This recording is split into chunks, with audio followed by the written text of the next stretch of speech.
வணக்கம். என்ன செய்தி பார்க்க போறோம்னு கேட்டீங்கன்னா, விசாரணைக்கு சென்ற செந்தில் பாலாஜி வளைத்து போட்ட காவல்துறை. வளைத்து போட்டு செந்தில் பாலாஜி என்ன பண்ணாங்க அப்படின்றது முதல் செய்தி. செந்தில் பாலாஜி அவர்கள் ஜாமீன்ல வெளியேறாரு. ஆனா அவங்க தம்பிகளை தட்டி தூக்கி சிறையில வச்சிருக்கிறது காவல்துறை. அவங்க தம்பிகளை எதற்காக தட்டி தூக்குனாங்க, அதனுடைய பின்னணி என்ன அப்படின்றது இரண்டாவது செய்தி பார்க்கணும். எல்லாவற்றையும் விரிவா பார்த்துலாமா? ஆனா அதற்கு முன்பாக இதுவரைக்கும் நம்ம சேனலை நீங்க சப்ஸ்கிரைப் பண்ணவே இல்லையா அப்படின்னா சப்ஸ்கிரைப் பண்ணிக்கங்க, கொஞ்சம் சப்போர்ட் பண்ணுங்க. முதல் செய்தி, நம்ம செந்தில் பாலாஜி அவர்கள் உச்ச நீதிமன்றம் போய் ஜாமீன் வாங்கிட்டு வந்துட்டாரு. அதனால வழக்கம் போல இன்னைக்கு திருவல்லிக்கேணி காவல் நிலையத்தில் போய் ஆஜராகி கையெழுத்து போட்டாரு. காவல்துறையை பொறுத்த வரைக்கும் கைது பண்ணக்கூடாது, ரெண்டாவது ஜாமீன் கொடுத்திருக்கிறாங்க. ஆகையினால செந்தில் பாலாஜி உடனே திரும்பலாம் என்று நினைச்சாரு.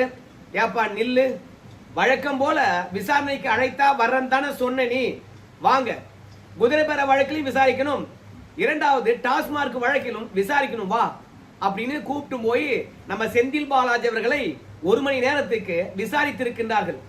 ஆனா விசாரணையில என்ன தகவல் பெற்றார்கள் என்ற விஷயத்தை காவல்துறை சொல்லல. ஏன்னா ஒட்டுமொத்தமாக விசாரித்து ஒரு குற்றப்பத்திரிகையாகவோ இல்ல விசாரணை அறிக்கையாகவோ நீதிமன்றத்தில் தாக்கல் பண்ணுவாங்க. அது வரைக்கும் விசாரிக்கப்பட்ட விவரங்கள் நமக்கு தெரியாது. செந்தில் பாலாஜியை பொறுத்த வரைக்கும் உச்ச நீதிமன்றத்தில் வார்த்தையை விட்டார். ஏங்க டாஸ்மார்க் வழக்கு தானே, விசாரணைக்கு ஆஜராகிறேன் அப்படின்னு சொல்லிட்டார். அதனால காவல்துறையை பொறுத்த வரைக்கும் ஒவ்வொரு நாளும் அவரை குறைந்தபட்சம் 2 மணி நேரமாவது விசாரிக்கின்றார்கள். இன்னைக்கு விசாரணைக்கு பிறகு செந்தில் பாலாஜி அவர்களை வெளிவிட்டாங்க. செந்தில் பாலாஜி அவர்கள் ரொம்ப நாளைக்கு பிறகு பத்திரிகையாளரை சந்தித்தாரு. அப்படி சந்திக்கின்ற பொழுது, ஏங்க இந்த டாஸ்மார்க் வழக்கை பொறுத்த வரைக்கும் இடி விசாரித்துக்கிட்டு இருக்குது, ஆனா உச்ச நீதிமன்றத்தில் தடை பண்ணி வச்சிருக்காங்க. அங்க இருக்கக்கூடிய ஆதாரத்தின் அடிப்படையில் தான் இப்போ லஞ்ச ஒழிப்பு துறையானது புதிய வழக்கை போட்டிருக்குது. அந்த வழக்கில் எனக்கு ஜாமீன் கிடைத்து விட்டது. அதனால தான் வழக்கம் போல நான் கையெழுத்து போட வந்தேன்.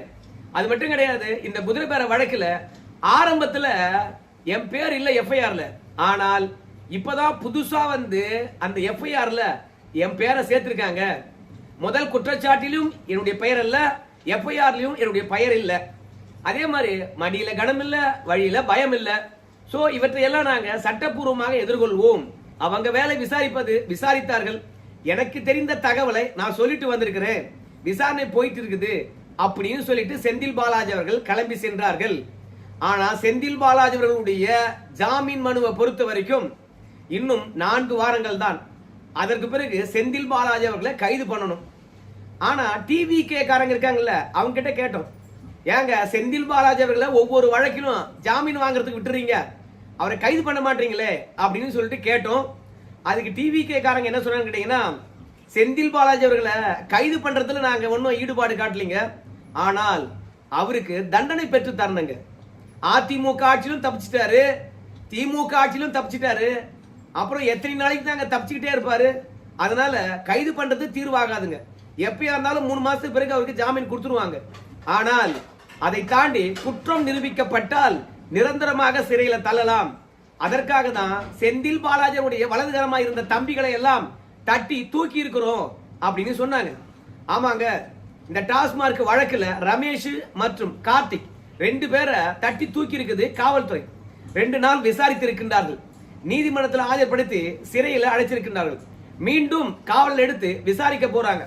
இந்த ரமேஷ் மற்றும் கார்த்திக் இவங்களை ஏன் கைது பண்ணணும் அப்படின்னு சொல்லும் போது, டாஸ்மார்க்ல எந்த அளவுக்கு ஊழல் நடந்திருக்குது என்ற விஷயமானது செந்தில் பாலாஜிக்கு கூட தெரியாதுங்க. இந்த ரமேஷ் மற்றும் கார்த்திக்கு மட்டும்தாங்க தெரியும்.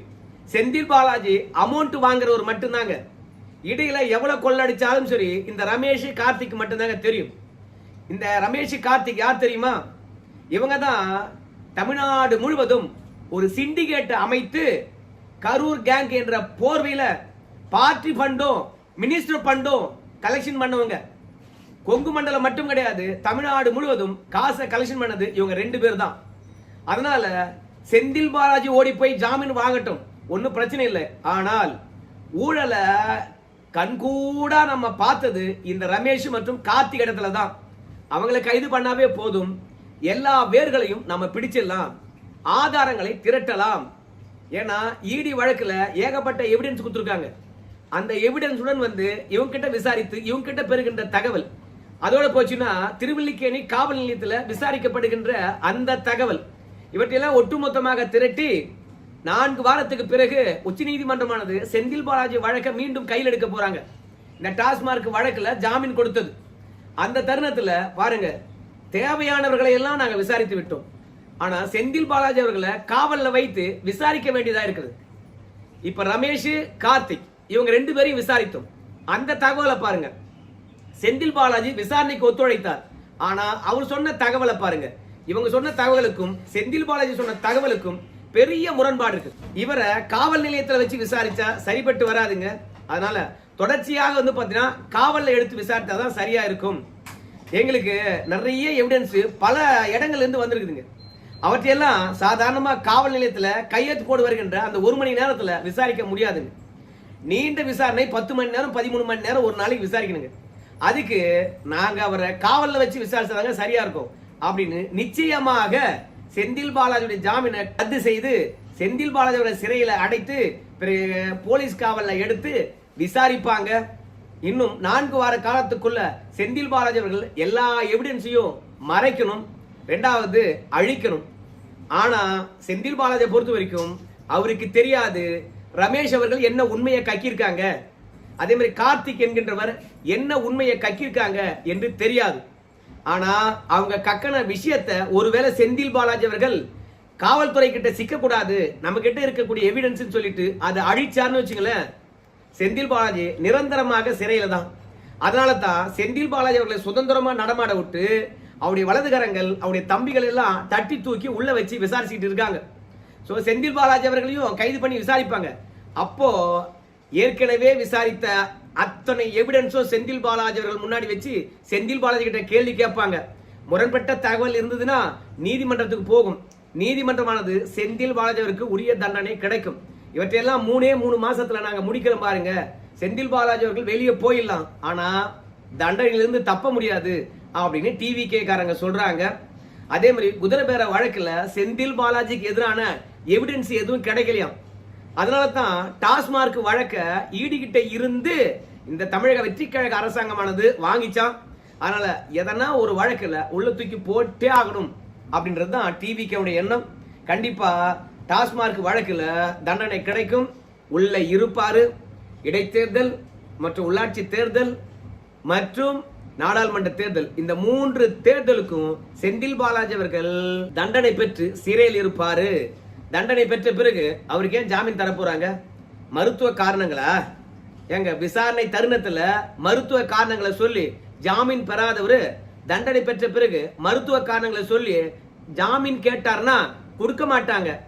ஏன் தெரியுமா? கடந்த காலங்கள்ல அப்படி ஒரு தேவை உங்களுக்கு ஏற்படவே இல்லையே. அப்புறம் இப்ப மட்டும் எங்க வந்தது உடல்நல கோளாறு தண்டனை பெற்ற பிறகு அப்படின்னு சொல்லிட்டு நீதியரசர் ஒன்றும் முட்டாள்கள் கிடையாது. செந்தில் பாலாஜி அவர்கள் விசாரணைக்கு ஆஜராகி விட்டார்கள், விசாரித்தாகி போய் விட்டது, வழக்கு முடிந்து விட்டது, தண்டனை வழங்கி விட்டாங்க. செந்தில் பாலாஜி சிறையில் இருக்கலாம்.